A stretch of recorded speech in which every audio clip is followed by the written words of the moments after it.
नमस्कार, मी पंजाब डक हवामान अभ्यासक मुक्काम पोस्ट गुगळी धामणगाव तालुका सेलू जिल्हा परभणी। आज आहे 29 मे 2024। मी आहे पंजाबमध्ये अमृतसर या ठिकाणी। अमृतसर या ठिकाणी तर सांगू इच्छितो, या ठिकाणी आल्याच्या नंतर वाघा बॉर्डरच्या इथं तापमानाची नोंद जवळपास 52° होतं, म्हणजे इतकं तापमान होतं।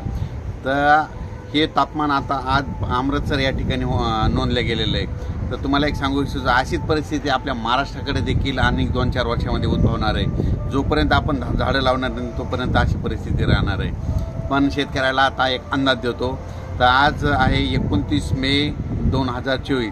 शेतकऱ्याला सांगू इच्छितो, शेतकऱ्यांना आणखीन 2-3 दिवसांमध्ये शेतीचे कामे आटपून घ्या, कारण की राज्यामध्ये जवळपास 1 तारखेला 1 तारखे ते 1 जून ते जवळपास 10-11 जूनपर्यंत दररोज भाग बदलत पावसाची सुरुवात होणार आहे।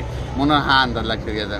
सुरुवातीला बघायचं झालं तर 1, 2, 3 तारखेला राज्यामध्ये सातारा, सांगली, पुणे, नाशिक, मुंबई, नगर, सोलापूर, उस्मानाबाद, लातूर या भागापर्यंत पावसाला सुरुवात होईल, म्हणजे 1, 2, 3 जून दरम्यान। त्याच्यानंतर 4, 5, 6, 7 जून नंतर राज्यामध्ये तो पाऊस थोडा पुढं सरकत जाईल, म्हणजे मुंबई, पुणे, नाशिक, सातारा, सांगली, सोलापूर, नगर, संभाजीनगर, जालना, बीड, परभणी, नांदेड, हिंगोली, लातूर, उस्मानाबाद आणि तसाच तो पाऊस यवतमाळकडे जाणार आहे। म्हणून हा अंदाज लक्षात द्यायचा। त्याच्यानंतर 5, 6, 7 जूनच्या दरम्यानमध्ये तो पाऊस परत आणखीन पुढं, म्हणजे सातारा, सांगली, सोलापूर, पुणे, नाशिक, मुंबई, तसेच नगर, पुणे, औरंगाबाद, त्याच्यानंतर बीड, परभणी, लातूर, हिंगोली, वाशिम, नांदेड आणि त्याच्यानंतर बुलढाण्यापर्यंत 7 तारखेपर्यंत तो पाऊस सुरुवात होईल। त्याच्यानंतर तो पाऊस म्हणजे 7, 8, 9, 10, 11, 12च्या नंतर पूर्व विदर्भ आणि पश्चिम विदर्भाकडे म्हणतात मान्सून पावसाला म्हणतात थोडं उशिरा जाणार आहे। म्हणून हे अंदाज लक्षात घ्यायचा, कारण की पूर्व विदर्भात 7 तारखेच्या नंतर थोडा पाऊस सुरू होणार आहे। म्हणून हे अंदाज लक्षात घ्यायचा। एकंदरीत परिस्थिती बघायची झाली तर राज्यामध्ये मान्सून म्हणजे केरळमध्ये मान्सूनला 31 आणि 1 तारखेला चांगलं पोषक वातावरण तयार झालेलं आहे आणि पोषक वातावरण राहील। त्याच्यामुळं आपल्या इकडं पाऊस चांगल्या तऱ्हेने पडणार आहे। म्हणून हा अंदाज लक्षात घ्यायचा।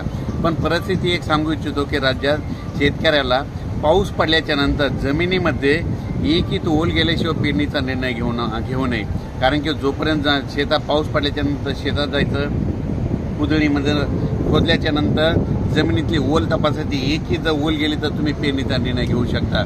परत तुम्हाला एक सांगू इच्छितो, राज्यात एकंदरीत परिस्थिती बघितली तर राज्यामध्ये म्हणजे चांगल्या स्वरूपाचं वातावरण आहे, हे देखील तुम्हाला सांगू इच्छितो।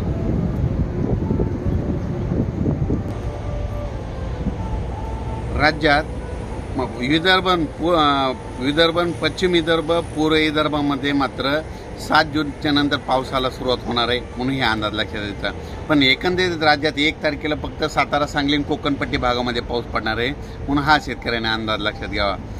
अचानक वातावरणात बदल झाला तर परत एक टेक्स्ट मेसेज टाकणार आहे आणि टेक्स्ट मेसेजद्वारे शेतकऱ्याला मेसेज येईल आणि एक यूट्यूबच्या माध्यमातून माझा एक स्वतःचा मेसेज येईल। थांबतो। जय हिंद, जय महाराष्ट्र।